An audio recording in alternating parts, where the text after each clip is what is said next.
Porter un regard sanitaire sur la visite de printemps, le docteur Adeline Pono et Renato Pellizzaro du GDSA 63. Alors, Donc oui, normalement, on est censé clore la journée. Donc moi, je suis Adeline Pono, je suis vétérinaire et j'ai rejoint le GDSA 63 cette année. Et aujourd'hui, on va être deux à présenter avec Renato. Donc, moi, je suis donc Renato Pellizzaro, je suis TSA, responsable des TSA du GD 503, et bon, et puis apiculteur, bien sûr. Donc, la visite de printemps, donc certains l'ont peut-être déjà faite, d'autres sont en train ou la projettent pour les jours à venir. L'idée, c'est que cette visite, elle va conditionner pas mal de choses pour l'année à venir. Et on nous a proposé d'aborder le sujet plutôt sanitaire, donc un peu plus global, de cette première visite de l'année. Le déroulement du diaporama, on espère l'avoir fait d'un côté assez pratique pour que ce soit des choses que vous puissiez reproduire ou voir, vous mettre en situation pour le jour où vous ferez votre visite de printemps. L'idée étant que, bien que l'hiver se prépare en amont, la visite de printemps nous permettrait de bien préparer la saison à venir. C'est-à-dire qu'à ce moment-là, on se retrouve avec les abeilles d'hiver qui sont censées à la fois assurer l'élevage du prochain couvain qui va être à élever, en même temps avoir assuré l'hiver qui vient de passer, faire les réserves. En gros, on se retrouve avec des abeilles qui sont à chouchouter et à essayer d'amener au mieux pour lancer une bonne colonie, une belle production pour l'année. Par rapport à tout ça, on va aborder plusieurs points. Le sanitaire est une gestion impérative, vous verrez, on y reviendra à chaque fois dessus. Cela dit, faire cette visite, on peut la faire que dans certains cas. C'est-à-dire qu'on peut la réaliser en ouvrant vraiment les ruches qu'avec une bonne météo. Et en fonction de là où nous sommes dans la région, ben, il y a des moments où ce sera peut-être plus tôt que d'autres, en fonction du département. Donc, les conditions idéales étant avoir un minimum de 16 degrés, pas trop de vent, et puis essayer de pouvoir prendre le temps d'analyser comme il faut, sachant que le meilleur indicateur est de voir tout de même si on a des abeilles qui sortent et qui vont butiner, si elles sont à l'aise avec ça pour qu'on puisse venir ouvrir. Cette visite n'est pas la seule qui est impérative dans l'année. On se retrouve tout de même à avoir celle-là en début de saison, mais plusieurs visites sont nécessaires, notamment celle de l'automne, comme on a abordé déjà ce matin. Nous allons suivre un plan qui est assez succinct et qui a deux points qui vont se développer de la même façon. Que ce soit l'inspection à distance des ruches ou l'ouverture de la ruche, on va se retrouver à rechercher les mêmes choses. Quels sont les points de contrôle ou de vigilance, les troubles qui peuvent y être associés, comment on peut aider, améliorer ou essayer de corriger ces problèmes-là. Tout va s'axer autour de 4 items. On se retrouve avec bien sûr notre colonie, mais finalement son environnement, ses ressources alimentaires et, c'est un peu le thème de la journée, le parasitisme à varroa. Donc là, ce qui est le principal, bien sûr, c'est quand on arrive dans le rucher, c'est l'inspection de la ruche et du lieu, et voilà, de voir ce qui s'y passe, quel est l'environnement, comment sont les colonies, est-ce que l'alimentation, du moins naturelle autour, est bien convenable, des tas de petits regards qu'il faut avoir aujourd'hui, sachant que effectivement, parfois, avec l'habitude, quand on a installé son rucher il y a longtemps, on n'est plus assez objectif un regard beaucoup plus impartial sur les ruches et sur l'état des ruches. Donc, il faut vraiment regarder un petit peu partout et être vraiment, je veux dire, efficace et réagir, quoi. Donc, voilà, faut se poser les bonnes questions. Donc, voilà, c'est dans les premiers points de contrôle qu'on fait, c'est toujours ça. Bon, c'est vrai qu'on ne va pas le faire au quotidien, mais souvent, après une saison d'hiver, on regarde, quand on va dans son rucher, on regarde comment est, si les ruches sont toujours bien exposées, si elles ne sont pas trop à l'ombre, si l'herbe ne va pas pousser, même si ce n'est pas encore tout à fait le moment. Quel est l'environnement? Voilà, on regarde ce regard-là, il est important et il fait complètement partie du sanitaire. C'est la pratique. La pratique du sanitaire de ce côté-là, elle est vraiment très importante. Alors, il faut prévoir, bien sûr, après, ça, c'est du long terme. Planter des arbres, tout ça, en fonction, vérifier que l'orientation est toujours la bonne, et puis bien dégager les ruches pour qu'elles soient bien aérées. Et surtout, si on a un fond de ruche grillagé, si l'herbe pousse à travers, c'est un peu pas sympa pour les abeilles. Donc voilà. Donc il y a la chose qui est importante aussi, qui est le point de contrôle, c'est souvent le poids de la ruche. Et ça, normalement, vous êtes censé avoir fait en hiver, vous êtes censé avoir pesé votre ruche. Et donc pour savoir où elle en était, et connaître son niveau de nourriture. Si vous ne l'avez pas fait, effectivement, parfois, pour les anciens, il suffit de sous-peser la ruche pour savoir si elle est encore assez remplie ou pas. Mais il est intéressant quand même de savoir quelle est la consommation et qu'est-ce qui s'est produit dans cette ruche. Et si besoin, alors par contre, si besoin, il faut nourrir. C'est là où il faut intervenir, bien sûr. Si c'était le cas, il faut nourrir. Mais en ce moment, faites-le toujours modérément, toujours un petit peu de nourrissement, pas plus, un peu de candy. Dans les jours à venir, peut-être un peu de sirop, bon, mais faites-le modérément. Et il faut faire vraiment attention à ce moment-là des variations météorologiques, parce que, comme vous l'avez remarqué, là, on est passé au chaud aujourd'hui, là, il fait très chaud, et paraît-il qu'en fin de semaine, il va faire froid. Donc, ça durera, ça ne durera pas, et c'est des choses importantes à vraiment tenir compte au moment du printemps, parce que c'est ce qui va faire que la colonie elle va bien se développer et qu'elle va rester en bonne santé. Donc, sur la planche d'envol, vous avez un petit regard sur la planche d'envol, vous regardez bien sûr l'activité, qu'est-ce qui se passe, elle rentre du pollen, il y a des abeilles mortes, des larves mortes, ce qui serait plus gênant. On jette ce regard qui est vraiment très important et qui vous amène après à pouvoir agir. Donc, et à ce moment-là, bien sûr, après, qu'est-ce qu'il reste à faire? Il fait beau, il n'y a pas de vent, on va ouvrir la ruche.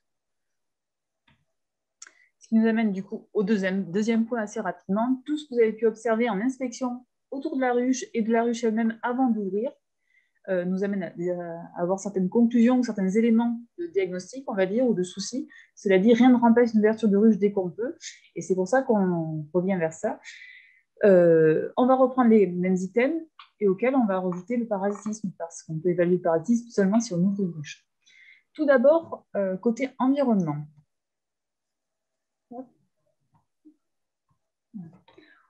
Quand on ouvre une ruche, rien ne sert de tout de suite se précipiter pour voir combien de cadres de couvain on a, de réserves, des choses comme ça. Première chose à voir, quelle est l'occupation du volume de la ruche pour notre colonie? Est-ce qu'on a une petite colonie, une grosse colonie, un bel essaim ou non? Est-ce qu'elle a assez de place? Est-ce qu'on a des partitions à retirer ou au contraire des cadres à ajouter? Le risque de tout ça, c'est qu'on n'ait pas un volume suffisant à adapter à notre colonie et ainsi qu'on aille soit vers un refroidissement de couvain s'il y a trop d'espace, soit vers un manque d'espace et une colonie qui va chercher à partir dès qu'elle le peut, et peut-être même d'autres problèmes. Ainsi, il faut quand même s'adapter à elle et moduler les partitions, les cadres, voir comment elle est. Ces cadres, une fois qu'on a regardé l'aspect général de la colonie, on va venir les chercher et les regarder. Quand on les regarde, on les remet toujours dans le même ordre. C'est quelque chose qui pourrait permettre de ne pas déstabiliser une colonie. C'est vraiment primordial, quand on est dans cette saison, de ne pas dissocier de ne pas mettre du pollen ou du miel dans le couvain. Voilà. Il faut respecter l'ordre avec lequel on les enlève, on les remet dans le même sens et dans le même ordre.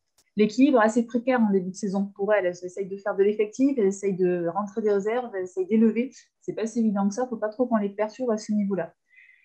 Quant au cadre, on les garde dans le même ordre et on les renouvelle. C'est-à-dire qu'il y a un certain nombre de cadres à renouveler tous les ans, au moins 2, ce serait intéressant. L'idée, c'est que la cire accumule quand même beaucoup de choses. Ce matin, on a même parlé de certains médicaments qui pouvaient être accumulés dans les cires, mais il n'y a pas que ça, il y a aussi les déchets de l'environnement, des résidus, et puis tout le côté maladie, des spores, des choses comme ça. Pour renouveler des cadres, il existe plusieurs techniques.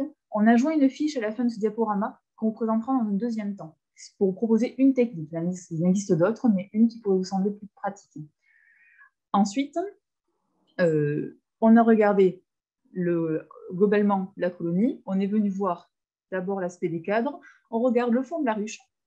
Normalement, on a des plateaux de plus en plus souvent grillagés, on a moins d'accumulation de résidus de saleté qui sont des vecteurs de moisissure, d'humidité. Cela dit, il faut toujours jeter un petit coup d'œil et puis nettoyer au besoin, voire même désinfecter. L'idéal est de le faire une fois par an. Et ensuite, dernier point, à ce stade-là, puisqu'on est toujours sur le côté environnement de la colonie, là. On est vraiment accompagné de la colonie au sein de la ruche. La ventilation. Du coup, oui, alors juste, si pour en revenir au cadre, alors maintenant, il ne faut pas hésiter à changer les fonds de ruche. Hésiter, surtout que maintenant, c'est vraiment très pratique avec les petites clips qu'il y a. On peut facilement le faire. Donc, n'hésitez pas. Il faut que la ruche elle soit saine et propre. Il ne faut vraiment pas hésiter à le faire. Et effectivement, grâce à ces ponts aujourd'hui qui sont ventilés, on a souvent moins de problèmes dans les ruches. Mais il existe encore beaucoup de ruches avec des ponts à peine avec une petite ouverture. Donc, il faut faire attention. Et si vous avez encore la plaque sur les fonds de ruche, alors vous pouvez, je pense, les retirer à partir de maintenant, ou peut-être que vous l'avez déjà fait. Après, suivant toujours où on se trouve, si on est en plaine ou en montagne, il va encore faire frais, faire froid, donc c'est à vous de juger si il est temps d'aérer un peu plus la ruche ou pas. Parce que sachant que probablement le couvain ne sera pas très développé, enfin, toujours suivant la région, il n'est pas forcément très développé. Donc, il faut qu'elle puisse maintenir le chaud et à vous de voir s'il faut enlever cette plaque ou pas, ou pourquoi pas, vous pouvez l'enlever. Et s'ils annoncent une période de froid, la remettre. D'ailleurs, on peut le remarquer avec, sur les cadres, quand il y a trop d'humidité à l'intérieur, on peut remarquer, par exemple, ça fait des cadres comme ça. Donc, on voit sur le fond de ruche, le cadre, il a pris trop d'humidité, il y a de la moisissure. Donc, il faut enlever cette moisissure. Bon, le cadre ici présent ne doit pas être trop moche, mais il faut enlever la moisissure et puis les abeilles vont bien reconstruire ce qui va manquer. Mais il ne faut pas laisser des cadres moisis. Et bien sûr, donc, le fond grillagé, vous pouvez donc ouvrir si vous pensez que vous êtes dans une région qui est favorable. Une fois qu'on a parlé de l'environnement proche de la ruche, de la colonie, pardon, donc au sein de la ruche, côté ressources alimentaires, c'est un point qui semble assez anodin, sauf qu'en début de saison, avec certains coups de froid ou certains moments où elles n'ont pas forcément les ressources, où il n'y a plus les fleurs, ou des moments comme ça, on peut avoir pas mal de conséquences très rapidement. Certains ont peut-être même déjà connu les 15 derniers jours. On a eu des retours sur une réunion qu'on a eue où il y a eu un peu plus de cas que prévu parce que pas anticipé sur l'alimentation ou des choses comme ça. L'idée étant qu'il faut vérifier le nombre de capes de miel et de pollen. Il est bien peu facile de maîtriser les quantités dont elles ont besoin de réserve, notamment sur le pollen. On sait que sur le pollen, ce n'est pas si évident à évaluer. On considère que 1 à 2 cadres sont suffisants pour une colonie. Alors, quand on parle à chaque fois aujourd'hui de colonie, on parle d'une colonie standard qui va bien sur une ruche de 10 cadres. Donc, après, on adapte bien sûr en fonction de vos colonies ou du type de ruche que vous utilisez. L'idée étant aussi qu'on va chercher à accompagner la colonie et la nourrir s'il y a besoin. La question étant comment on attend la prochaine millée pour qu'elle puisse justement se nourrir, se développer comme il le faut. Et pour ceux qui utilisent du candy pour ce type de nourrissement-là, n'oubliez pas à bien le retirer quand vous le posez sur les cadres, que ça ne soit pas quelque chose qui va finir par dégouliner ou poser problème à la colonie. Les troubles, c'est que si on a un souci de ressources alimentaires, ça va être la famine. Et la famine s'accompagne également, ou les troubles alimentaires s'accompagnent également d'affaiblissement immunitaire, l'abandon du couvain, des risques de maladie. Côté famine, Renato avait pris une belle photo. Donc là, c'est le cas type de ce qui se produit, surtout dans cette période. Donc ça, c'est une photo qui a été prise il y a 2 ans, lors d'une déclaration d'alerte sanitaire. C'est une personne, bien sûr, qui pensait qu'il y avait intoxication, comme souvent le cas, c'est ce qu'on croit quand il y a une mortalité massive. Et puis, après la visite, quand je suis allé voir, en fait, c'était une colonie, parce qu'il y a 2 ans, il avait fait un printemps très doux, et puis il y a eu une période de froid qui a suivi. L'apiculteur n'a pas fait attention. Pendant cette période de temps doux, une colonie s'est développée, elle était sur 8 cadres de couvain, comme vous pouvez le voir sur la photo, il y avait du couvain partout. Et comme vous pouvez le voir aussi, il y a vraiment plus de nourriture, il n'y a plus rien, il n'y a plus rien qui se voit, donc elle était vraiment à sec en nourriture. Et bien, cette ruche, elle était quasiment morte. Et donc, on a remis tout en place, on a nourri dans la foulée, et c'est une ruche qui s'est sauvée. Mais bon, disons qu'elle était vraiment à la limite, on voit bien le nombre d'abeilles qui sont mortes. Donc, vraiment faire attention en ces périodes qui sont fragiles. Vérifiez bien vos ruches. L'objectif que l'on se donne, c'est avoir des ruches qui ont en quasi-permanence au moins 5 kg de miel et 1 à 2 capes de pollen. Ce qu'on sait à ce jour, ce n'est pas toujours évident de l'évaluer parfaitement, c'est qu'un cadre d'Adam serait estimé à 4 kg de miel et la consommation journalière d'une colonie 60 à 80 grammes de miel. Donc pour ceux qui veulent faire des estimations sur des colonies de taille moyenne et par rapport à leurs réserves, combien de temps elles peuvent tenir avec leurs réserves, vous pouvez. Ensuite, n'oublions pas une chose, on n'est pas censé les nourrir à l'excès, mais on est censé leur apporter ce qu'il faut quand on en a besoin, parce que ça conditionne également le couvain, donc la population et l'effectif de notre colonie pour l'année à venir. Et là, on n'est qu'en début de saison. Alors, toujours à titre d'exemple, donc dans le Puy-de-Dôme, nous avons un conservatoire de l'abeille noire et qui fait un suivi de ces ruches avec des balances électroniques. Et de temps en temps, il nous envoie quelques données, donc c'est vachement intéressant. Ce conservatoire de l'abeille noire aussi, c'est quelque chose je pense qu'il faut qu'il se développe de plus en plus et qu'on en ait de plus en plus en France pour conserver notre race d'abeilles. Et donc, là, sur ce bilan de la consommation des ruches pendant tout l'hiver, donc qui va du 1er novembre à fin février, ils ont constaté une consommation qui va de 5 à 6 kilos maximum de miel, ce qui est vachement très intéressant Donc, de connaître et de savoir qu'effectivement, en tout cas, avec ce type d'abeilles, la consommation, elle est moindre et peut-être qu'on a moins besoin de surveiller. Mais bon, ça n'empêche qu'il faut faire attention. Et ceci, c'est toujours adapté au type d'abeille, mais à la région où on est, à l'environnement, ainsi de suite. Peut-être que sur certaines régions plus au sud, vous êtes moins impacté par du temps d'hiver et puis surtout pas la même race d'abeilles. Ensuite, on va venir au cœur du problème, notre colonie. C'est-à-dire que jusqu'à présent, on a parlé de tout ce qui l'accompagnait, maintenant les abeilles elles-mêmes. Donc, hop. Quand vous ouvrez votre ruche, on a regardé le volume que prenait la colonie, on a regardé l'aspect des cadres, on a regardé le fond, on a regardé les réserves, on a regardé différents points, sauf que maintenant, il faut regarder quand même nos abeilles. Nos abeilles, il faut voir le comportement qu'elles ont. Est-ce que quand vous ouvrez, elles ont un comportement anormal? Est-ce qu'on voit des varroas? Alors, si on voit des varroas, on n'est quand même pas forcément très bien pour l'année à venir. C'est quand même une indication de fort parasitisme. Mais l'idée, c'est est-ce qu'elles se comportent comme il faut? Si vous avez des inquiétudes sur des comportements normaux, comme des tremblements, des choses comme ça, c'est des choses qu'il faut vraiment investiguer, sachant que ce sont souvent des maladies qu'on voit un peu plus tard, des développements un peu plus tard. Cela dit, on n'ouvre pas tous pour les visites de printemps au même moment. Donc c'est pour cela qu'on souhaitait vous en parler. Avant qu'une maladie ne se déclare ou ne prenne une grande proportion, il ne faut pas hésiter à nourrir les abeilles ou à contacter des personnes pour vous aider à gérer tout cela. On va en reparler d'ailleurs un petit peu après. Mais essayer d'objectiver les problèmes. Ensuite, quand on ouvre, il faut écouter la ruche. Est-ce que notre colonie a un son particulier? Est-ce qu'on est en fait face à une ruche bourdonneuse? Dans ces cas-là, la conséquence, enfin, du moins l'explication, c'est une absence de reine. On observe du couvain de mâle, on a un colonie en déclin. Bon, là, il n'y a pas de solution. On ne cherche pas à la sauver pendant l'année. On vide la ruche assez loin, on la désinfecte et on recommence avec notre colonie. Il n'est pas vraiment intéressant de conserver cette colonie-là et de s'en sortir après. Et enfin, nos cadres. On écarte un petit peu les abeilles et on regarde si on a de la ponte et si on a un beau couvain ou non.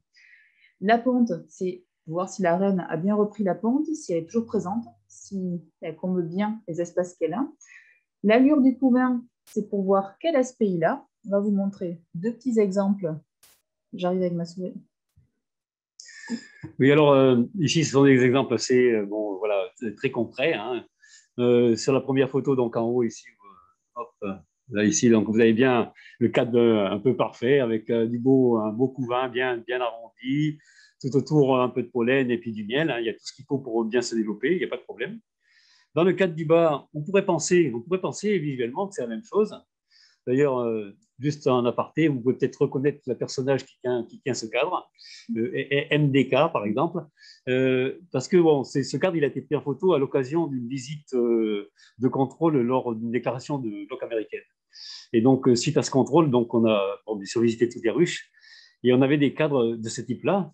Et quand on voit ce cadre-là, on se dit, mais il semble parfait, effectivement, il semble parfait. Et sur ce cadre, il y avait de la loque américaine. Donc, c'est pour dire qu'il faut avoir une attention un peu particulière lorsqu'on fait la visite de printemps. Ce n'est pas qu'un regard superficiel, il faut vraiment être attentif. Et dans ce cadre-là, d'ailleurs, je vous conseille, moi, dès que vous avez une petite hésitation, n'hésitez pas à faire appel à votre TSA, hein, ou le TSA de votre région, pour qu'ils viennent vous accompagner dans votre rucher, voilà, pour vous aider à mieux comprendre, à mieux savoir dans quel état sont vos ruches. Et bien sûr, par contre, s'il y avait une mortalité beaucoup plus importante, vous vous adressez à cette personne, donc à Omaha, et puis à ce moment-là, il y aura un médecin qui devra faire un peu plus professionnellement la visite, et puis vous expliquer quelle est la maladie qui peut en résulter. Donc, regarder plus précisément un cadre, c'est venir rechercher pas seulement s'il y a des œufs et s'il y a votre couvain, c'est regarder au fond, en gros, des alvéoles. Est-ce qu'on a des larves mortes, des larves momifiées, des cellules trouées, affaissées? Le moindre signe de quelque chose qui ne va pas.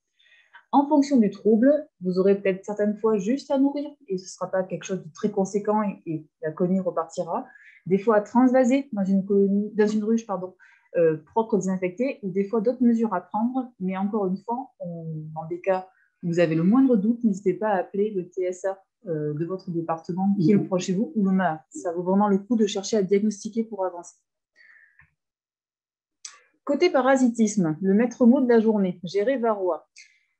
À ce moment-là de l'année, on n'a pas énormément de moyens pour évaluer la pression parasitaire effectuée par varroa.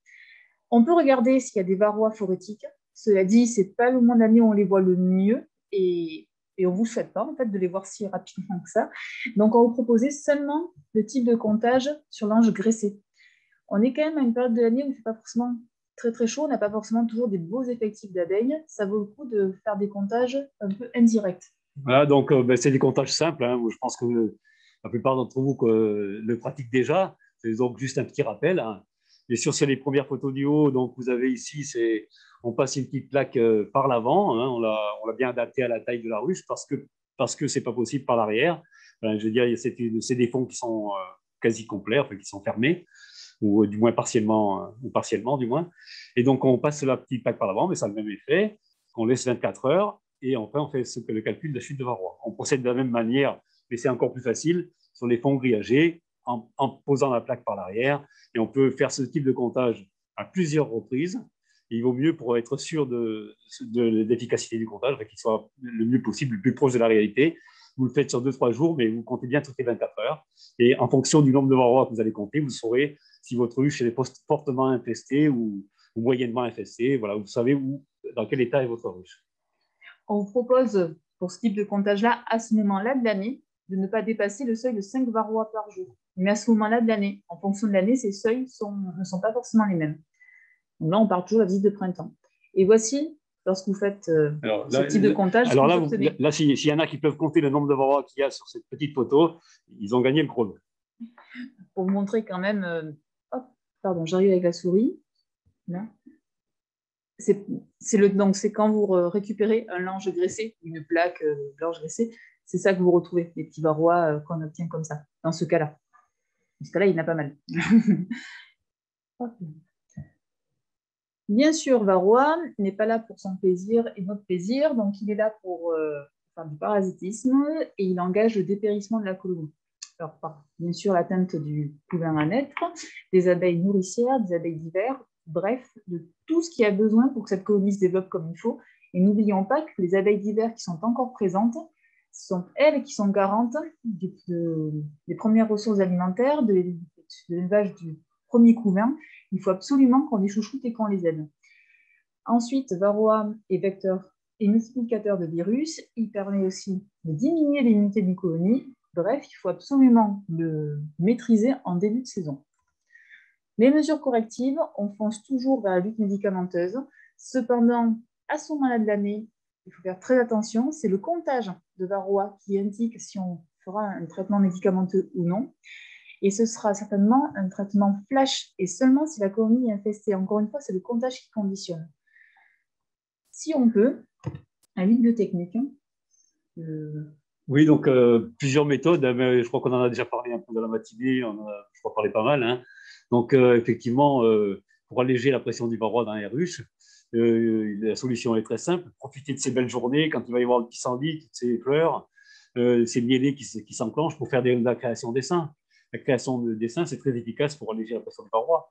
Donc, et en suivant, vous pouvez faire donc le piégeage dans le couvain mâle, que vous connaissez certainement, hein, soit avec des cadres à jambage, comme ici.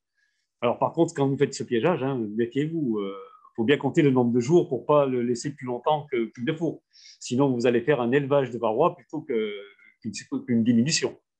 Donc, il faut être prudent avec ça, mais c'est facile à faire, donc soit avec un cadre à jambage, soit, comme vous le savez, on peut le faire aussi en posant sur la rive, sur des cadres de rive, à la place des cadres de rive, un cadre de hausse.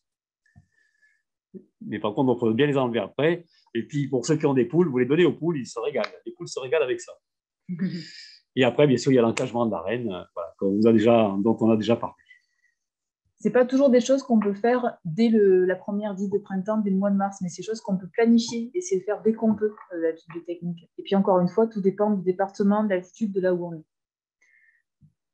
Pour conclure, en espérant que le message soit passé, c'est qu'il faut qu'on s'adapte en permanence à l'environnement, aux ressources alimentaires, au parasitisme que rencontrent nos abeilles, nos colonies. Le comptage est une nécessité. Le comptage de varroa est une nécessité. C'est le dernier item que nous avons pris, varroa, pour justement vous sensibiliser quand même au reste, parce que tout est important. Mais ce comptage doit devenir un élément qui nous accompagne dans l'élevage de nos colonies tout au long de l'année. Et on ne traite même plus sans faire ces comptages-là, notamment au printemps. Plusieurs méthodes de comptage existent. On vous les présentera un petit peu plus tard. On a fait du coup à nouveau une fiche à la fin de ce diaporama. Si vous le souhaitez, on présentera ça rapidement. Il se trouve que le sanitaire, c'est souvent le parent pauvre de l'élevage. Cependant, la veille sanitaire, donc faire cette visite comme il faut, voir si on a le moindre doute, le moindre élément qui nous fait nous inquiéter d'un problème médical ou d'un problème d'atteinte de notre colonie, c'est indispensable d'être vigilant là-dessus et de le relever parce que ça va conditionner la pérennité de notre colonie, mais également sa rentabilité. Parce que l'idée, c'est que certains, ça va être pour l'élevage ou pour le plaisir, mais d'autres ont un objectif économique derrière. Et il faut dans tous les cas, on accompagne nos colonies à être le mieux sanitairement possible pour que tout le monde s'y retrouve. Ainsi, la visite de printemps, c'est la visite incontournable pour assurer le bon développement de la colonie.